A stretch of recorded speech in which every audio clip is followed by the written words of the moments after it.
I linked up Zippy Kimani to Naftali Mbeya, who's the founder of Linen N Khaki, a clothing brand that has been in existence for the last 7 years, renowned for its Ankara designs and collections. Mr. Naftali, niaje? Poa sana. Leo nimekuletea mgeni, Zippy Kimani. Yeah, I think I know her. From where? Social media stuff, fitness. She's She's been all over. Yeah. Data. Interesting. So primarily she's been running an Ankara business in Vavavoom for less than a year now. So najua umekuwa wewe ni mzee kwa biashara. So I want you to give her advice on how exactly anaweza improve kwa biashara yake. Hata anaweza nipa advice lakini tupea. The exchange to advice. So nitaacha mwendelee kuongea acha mimi nikafit koti zangu. Okay, no So I'll problem. see you in a few. Okay, no problem. So Kimani, take the best. Okay. Learn as much as you can. Okay. Okay.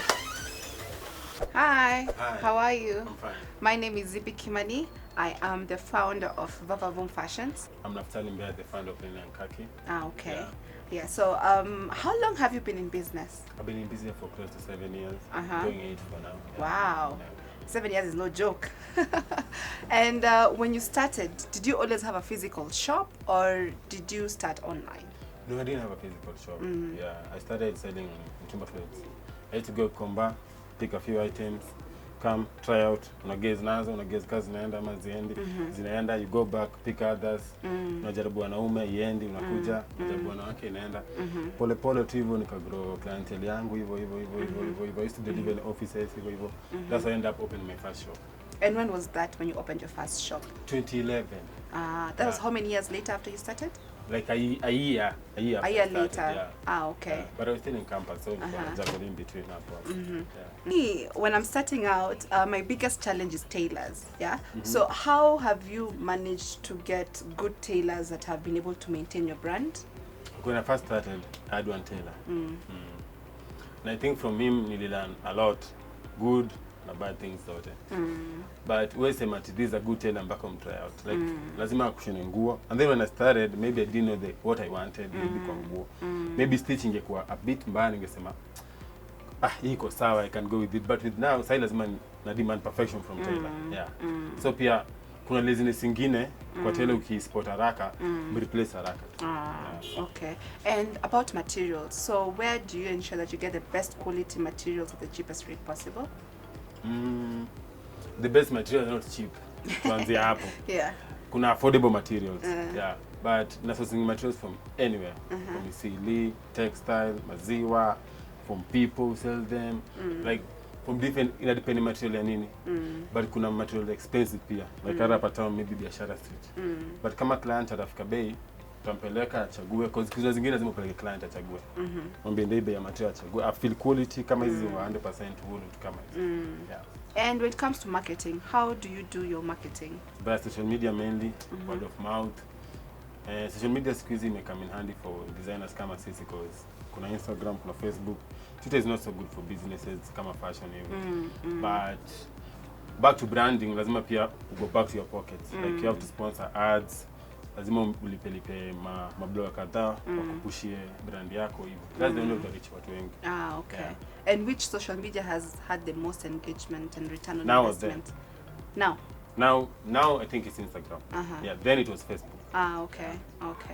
Okay, fine. And when you are doing your deliverables, do you have clients in Nairobi or outside Nairobi?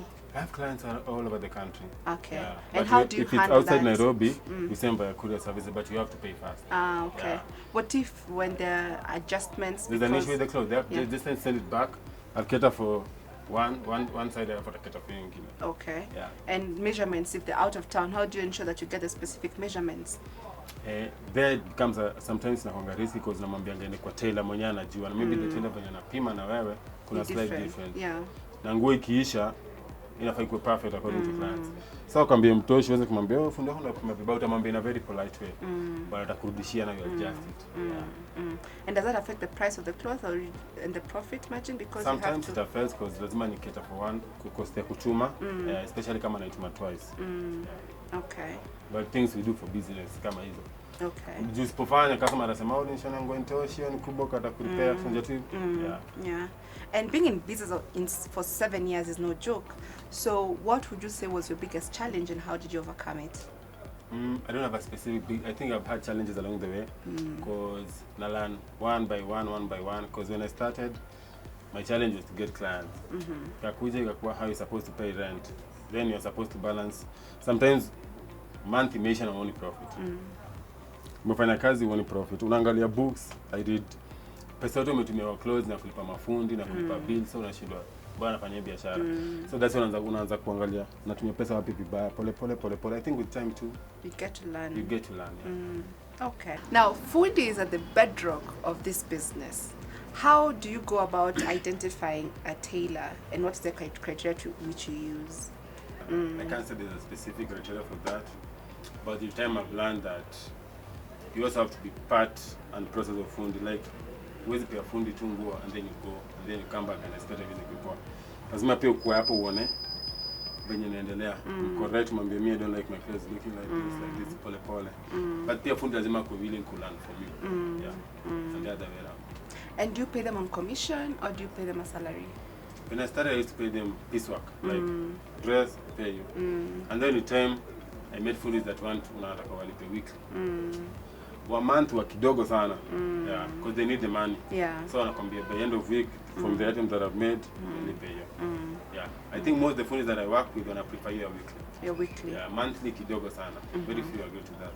Yeah. And how did you manage to build your brand? Because Linen N Khaki is known. So what was the process of building that brand?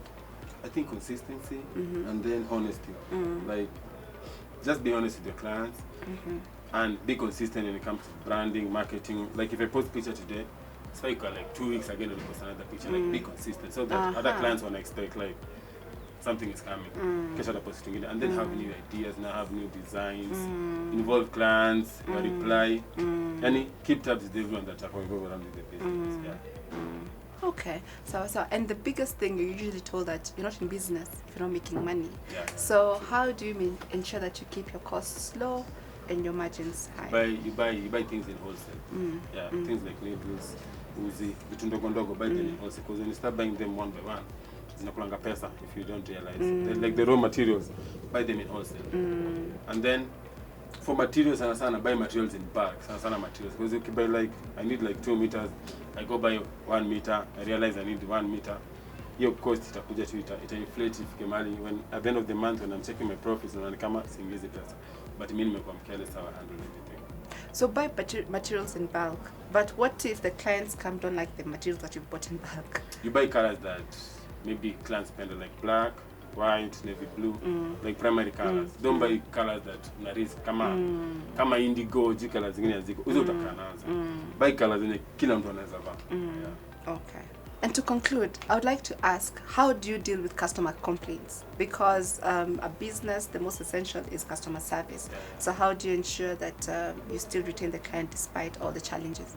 You have to be patient and understanding. Because sometimes kuna complaints na kujanga, some are your fault, some are not your fault. Zingine you can't control, especially maybe for the ladies. Anakuja na design maybe haitoshi mwili yake bana instanta kayo. The best thing to do is that let them know upfront like hii design haitakutoa poa. Like your information ni poa before, see after. Because if after manisha pia you knew na ukaignore. Most of the complaints that I get, if it's repair, just say I'll open it, I'll reduce it, agree. Client akienda juu, just be patient, kuwa chini, mvumilie, wacha tu wamalize kuongea. At the end of the day, unatengeneza nguo vile anataka alafu mpe. Client, mwenye tu anajijua ataenda aseme yenyewe, alitengeneza vile anataka. Atarudi, but the moment you start exchanging words with the client, atarudi. Yeah. And in this tailoring business, we have so many people doing, so how do you ensure that you remain on top of the competition Stick always? to your lane. Don't try to copy others, stick to your lane. Do you. Do what works for you. Yeah. It may not work at that time, but eventually kama unajamini ita work. Ukweli. Stick to your lane. Ukweli. Isiwe unatengeneza hiki mseme pia mimi ndakutengeneza hiki. Eventually ndafika mahali sijui. Ukweli. Stick to your lane. Yeah. Okay, sawa. I really appreciate your time. Thank you very much. Okay, great.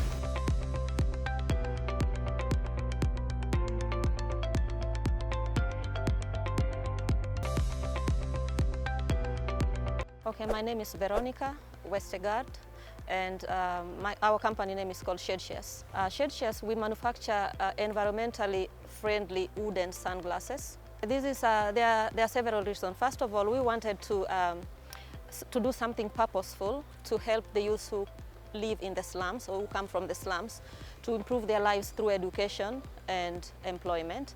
And another thing we wanted to, to encourage these youths to use their own talents to improve their livelihoods. So that's why we started this business, sunglass business. And of course we wanted to make some cool product and unique, cool and unique, exactly.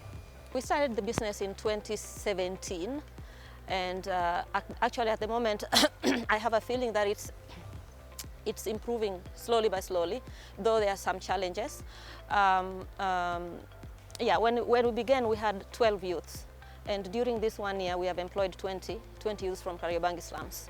And in this business we are partnered with World Vision, which is an NGO. So the World Vision is doing the job of recruiting the youths for us. So they recruit them through churches, through chief in the slums, and then they give them initial training, they give them life skill training and entrepreneur education, and then we shed shares, we employ them and we pay them salary. So that process takes about 3 months when the World Vision recruit them, and then when we start the initial they give them initial training, and then we employ them. And then we also give them training in the beginning. So the whole process takes 3 months, and then they start getting salary after that. In this company, the co-founders are all from Finland except me. I'm Kenyan. So our market, we've been distributing, our main market has been Finland. But then we wanted to as well sell them globally, locally and globally. So we started doing marketing in Kenya this year.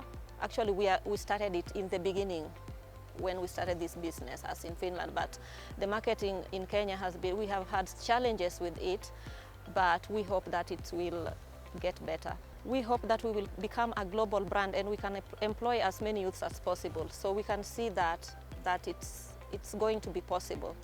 What is important to us is our story. What makes us unique is the fact that we care about our environment. So we're using all recyclable materials, and we care about our eyesight. Today we are having global warming, and the sun strength is coming stronger and stronger, so we make high quality polarized lenses which protect also our eyesight. So it's not only about fashion or cool sunglasses, but it's also how it's of high quality. Thank you so much for having watched the show. Hope you've learned a thing or two from the conversation between Naftali and Zippy on the Ankara business. Hope also you've been inspired by the Hustle Hangout segment. If you're an entrepreneur out there and you like your business featured on the show, please reach us out on our social media handles. And also remember each and every Wednesday to grab a copy of The Standard to read the Hustle magazine, where I usually write the Business Coach column. If you'd like to learn more about the business, also the Business Coach website is already up and running, the Business Coach, businesscoach.co.ke. My name is Ian Dennis, and this has been The Business Coach, where we help entrepreneurs better their businesses. Here are events to look out for. On September 13th, there's a Founder of the Year Awards happening at Nairobi Cinema from 6 p.m, hosted by the founders. On September 26th, there's an Art of the Startup happening at Clarion Hotel from 4 p.m. to 7:30 p.m. On September 17th and 18th, there's an Agri-Finance Forum happening at the Crown Plaza, Nairobi from 9 a.m. to 3 p.m. If you like your event mentioned or the Business Coach to be a part of your event, feel free to reach us via our social media.